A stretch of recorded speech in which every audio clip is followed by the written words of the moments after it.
तकरीबन 5 से 10 मिनट हो चुके थे। मैंने जब लिड रिमूव किया तो आप देख सकते हैं कितनी मज़ेदार सी इसकी स्टीम बनकर तैयार है।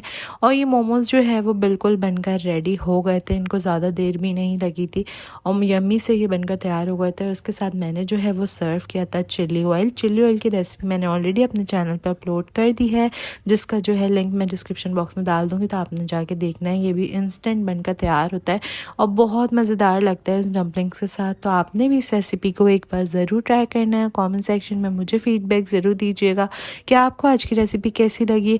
तब तक के लिए मिलती हूँ अपनी अगली वीडियो में। टिल देन चैनल को सब्सक्राइब ज़रूर कर लीजिएगा, लाइक शेयर करके बेल आइकन को ज़रूर प्रेस कर लीजिएगा। अल्लाह हाफिज़।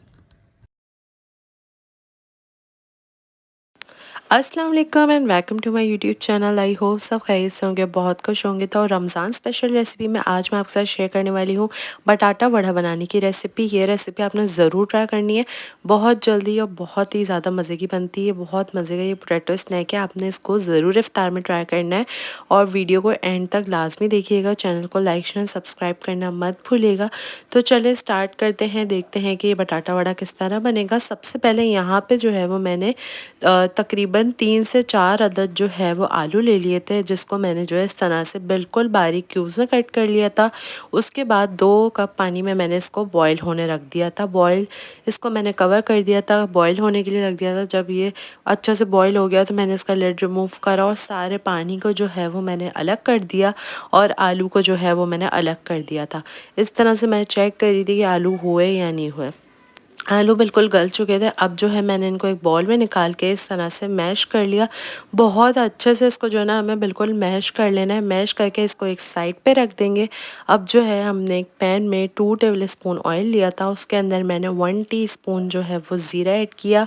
1 टीस्पून इसमें मैंने जो है वो राई दाना ऐड किया और तकरीबन थोड़े से 1 टेबल स्पून जितने इसमें मैंने कड़ी पत्ते के पत्ते ऐड कर दिए। उसके बाद हाफ़ टी स्पून इसमें मैंने जो है वो अदरक लहसुन का पेस्ट ऐड कर दिया। उसके बाद इन सब चीज़ों को बिल्कुल मीडियम फ्लेम पे जो है 2 से 3 मिनट के लिए हल्के से फ्राई कर लेना है ताकि ये तड़का तैयार हो जाए। उसके बाद 1 टेबल स्पून जितनी इसमें मैंने जो है वो कूट कर हरी मिर्ची ऐड कर दी थी। ये आप अपने स्पाइस के टेस्ट के हिसाब से भी ऐड कर सकते हैं। उसके बाद यहाँ पे जो है वो मैंने आलू का मिक्सचर ऐड कर दिया। आलू का मिक्सचर ऐड करने के बाद इन सब चीज़ों को हमने अच्छे से मिक्स कर लेना है ताकि सारे इंग्रेडिएंट एक दूसरे में मिक्स हो जाएं। उसके बाद इसमें नमक ऐड करना है अपने टेस्ट के अकॉर्डिंगली और यहाँ पे जो है वो हल्दी हमने ऐड करनी है 1 टीस्पून। मैंने पहले हाफ़ टी स्पून ऐड की थी ताकि मैं चेक कर सकूँ कि कलर कितना आ रहा है, लेकिन मुझे इसका कलर कुछ कम लगा। बटाटा वड़ा जो है वो येलो होता है, तो इसीलिए मैंने इसमें हाफ़ टी स्पून और हल्दी ऐड कर दी थी ताकि एक इसका ये प्यारा सा येलो सा कलर आ जाए। उसके बाद हाफ़ टी स्पून ही इसमें मैंने कुटी हुई लाल मिर्ची भी ऐड की थी, इससे बहुत अच्छा टेस्ट हो गया था। आपने भी इसको ज़रूर ट्राई करना है, ज़रूर ऐड करना है। उसके बाद इन सब चीज़ों को अच्छे से मिक्स कर लेना है। मिक्स करने के बाद इसको 3 से 4 मिनट के लिए फ्लेम बिल्कुल लो पर ही छोड़ देना है। उसके बाद इसमें हम 1 टेबल स्पून जितना जो है वो हरा धनिया ऐड करेंगे ताकि एक अच्छा सा लुक आ जाए। उसके बाद इन सब चीज़ों को मिक्स कर लिया। मिक्स करने के बाद इस आलू के मिक्सचर को ठंडा करने मैंने रख दिया था। जब ये ठंडा हो गया तो मैंने इसकी जो है वो इस तरह से बॉल्स बना ली थी। हाथ में थोड़ा सा मिक्सचर लेना है और इस तरह से इसको सर्कुलर मोशन में घुमाना है और ये इस तरह से बॉल्स बनकर तैयार हो गई थी। बहुत जल्दी बन गई थी, बहुत ईज़िली बन गई थी। अब जो है सारी बॉल्स को बना के एक साइड पे रख देंगे। साइड पे रखने के बाद अब जो है हमने एक इसका मिक्सचर तैयार करना है। सबसे पहले यहाँ पे मैंने जो है वो 2 टेबल स्पून भर के जो है वो बेसन ले लिया था। बेसन में मैंने ऐड की है 1 टीस्पून हल्दी पाउडर और 1 टीस्पून ही इसमें मैंने ऐड की है पिसी हुई लाल मिर्च और नमक जो है वो अपने टेस्ट के अकॉर्डिंगली ऐड करेंगे। उसके बाद इन सब चीज़ों में अच्छे से मिक्स करने के लिए हमने पानी ऐड करना है। पानी को एकदम से ऐड नहीं करना, पानी बिल्कुल थोड़ा थोड़ा करके ऐड करना है क्योंकि इसका मिक्सचर जो है वो हमने थिक बनाना है ताकि बॉल्स पे जो है वो अच्छे से चिपक जो है फ्राई होते हुए कोटिंग हटे ना। तो हमने एक साथ पानी ऐड नहीं करना, थोड़ा थोड़ा मैंने यहाँ पे पानी ऐड किया था। पानी इस तरह ऐड किया था कि मैं देख सकूँ कि कितनी थिक है। अब जो है अब आप आगे देखेंगे इसकी कंसिस्टेंसी कितनी होनी चाहिए। यहाँ पे मैंने बिल्कुल पिंच जो है वो अजवाइन ऐड किया और बिल्कुल पिंच ही इसमें बेकिंग सोडा ऐड किया।